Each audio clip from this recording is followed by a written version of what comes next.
हमने मनुष्य जीवन पाकर परमात्मा प्राप्ति नहीं की, यानी सतलोक नहीं पहुँचे, फिर चाहे हम यहाँ पर प्रधानमंत्री बन जावा और चाहे देव पद प्राप्त कर लें, हमारी दुर्गति नहीं मिट सकती। जब ये प्राणी मां के पेट में था, मां के गर्भ में जब प्राणी होता है, इसको पता होता है जीव को, मानव शरीरधारी प्राणी को मां के गर्भ में होता है, तो इसको पता होता है कि अब तेरी आगे चल के क्या दुर्गति होगी, तेरा क्या बुरा हाल होगा।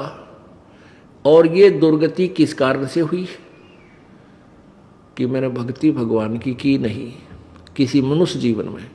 तो अब वो बार बार कहता है परमात्मा मैं आपकी भक्ति करूंगा, एक बार इस नरक से मुझे बाहर कर दे भगवान, मैं तुझे कभी नहीं भूलूंगा।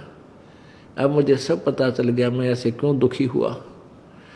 और फिर जब ये बच्चा बाहर आ जाता है, बाहर आते ही ये 3 इंजेक्शन लगा दिए जाते हैं काल द्वारा।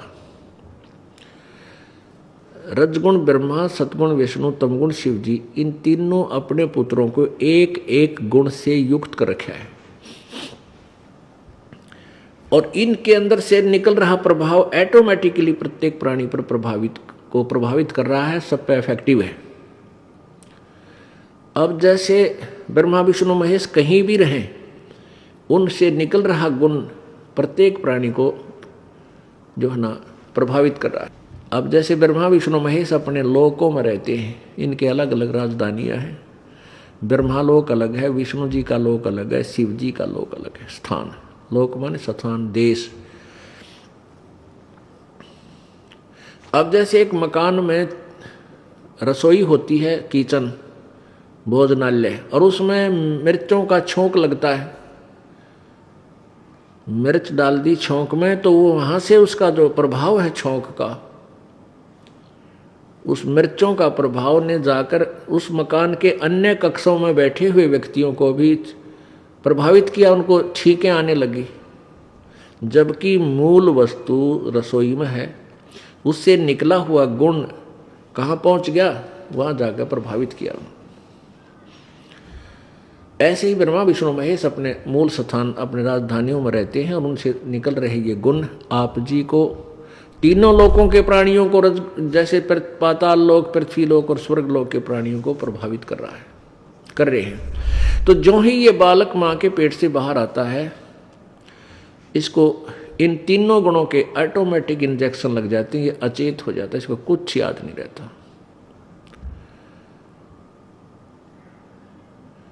फिर इसको नए सिरे से यहाँ का ज्ञान कराया जाता है, ये तेरा बाप पिता है, ये तेरी माँ है, ये तेरा भाई, ये बहन, ये चाचा ताऊ चाची मामा फूफी, ये सब उसको नए सिरे से फिर क ख ग ग ABC, ये नए सिरे से इसमें फीड की जाती है।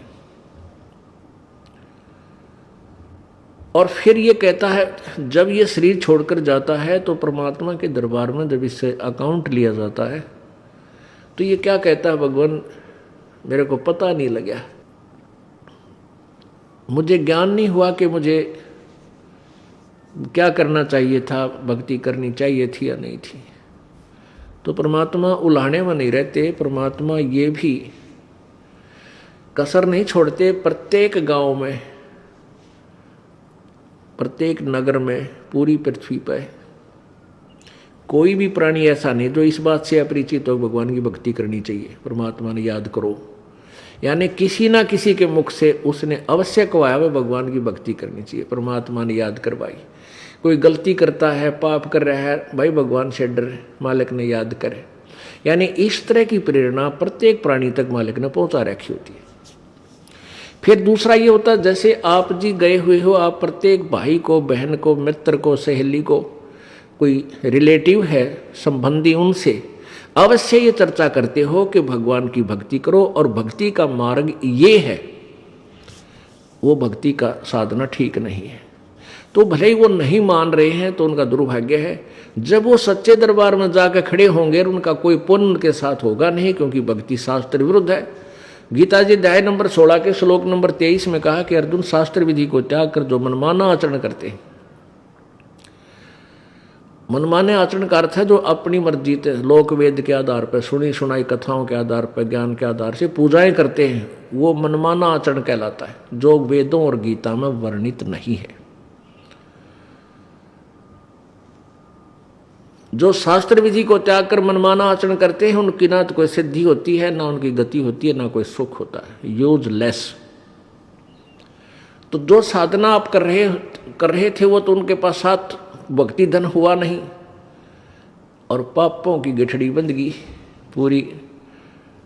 पाप बहुत इकट्ठे कर लिए, क्योंकि पाप तो दिन में बिना गिनती के होते हैं, और पुण्य करने के लिए विशेष व्यवस्था करनी पड़ती है, गुरु बनाना पड़े। फिर जैसे गुरु जी बताओ वैसे साधना, पूर्ण गुरु, नकली गुरुओं से पूजा नहीं, ना उनकी कोई द्वारा बताएगी साधना से लाभ होने वाला। तो ऐसे पूरा गुरु मिले, फिर आप सच्ची लगन से सच्चे तरीके से लगे, तब पुण्य बने। तो पुण्य तक कोई उनका बना नहीं, पाप की गठड़ी बंद गई। फिर वहां जा खड़ा हुआ धर्मराज के दरबार में। अब वहां ये एक बहाना बनाता है कि भगवान मुझे किसी ने बताया कोई नहीं, भक्ति कर ले। तब इसका फिल्म चलाता है परमात्मा। ये सब आप जो भी बातें जिसके साथ कर रहे हो, वैसे कोई गुप्त का गलती कर रहा है तो वो भी फिल्म बनकर भगवान के दरबार में पहुंच जाती है, और एक आपके अंतःकरण में, आपके कंप्यूटर में ऑटोमेटिकली फीड हो जाती है। तो जब ये वहाँ खड़ा होकर ये झूठ बोलता है, बहाना बनाता है, तो परमात्मा इसके कंप्यूटर से जो वहाँ भगवान के दरबार में इसके नंबर का है ऑन कर देता कि ले देख, ये भक्त तुझे क्या कह रहा है, ये बहन तुझे क्या कह रही है कि भक्ति कर ले, तू क्या कह रहा है, फिर देखेंगे किसने देखा है। ईब के भक्ति करने का टाइम से, बुढ़ा होकर भक्ति करूंगा। और भक्ति तने करी नहीं, बकवाद करता रहा। फिर ये कैसे कह रहा है कि मेरे को किसी ने बताया नहीं। फिर ये यूं कर ले है, नीची गर्दन। भगवान गलती बन गई, बन गदा। अब गलती की सजा दूं मैं, मेरे पास और कोई विकल्प नहीं। जिसे तू करेगा वैसा फल दे दूंगा। तेरा पुण्य होता तो स्वर्ग भेज दूं, हो देवता बना दूं, पुण्य नहीं है तो बन गदा। फिर ये कहता माफ करो भगवान, माफ करो परमात्मा। फिर धर्मराज कहता जब तुझे मनुष्य शरीर कभी प्राप्त हो तब तू भक्ति करना भाई, अब कुछ नहीं बना, जाइए।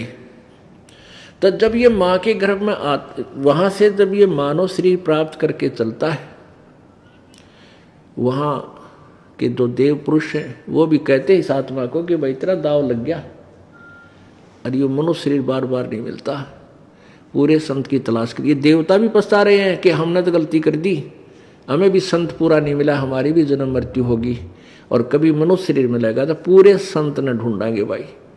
इन अधूरे संतों के आधार पर हमने भक्ति कर ली, हम पार नहीं हो पाए, हम फिर जन्म मृत्यु में।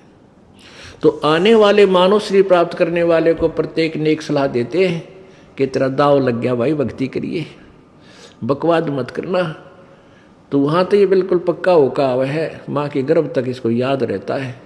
बाहर आते ही फिर ये 3 गुणों के प्रभाव से ये फूल जाता है।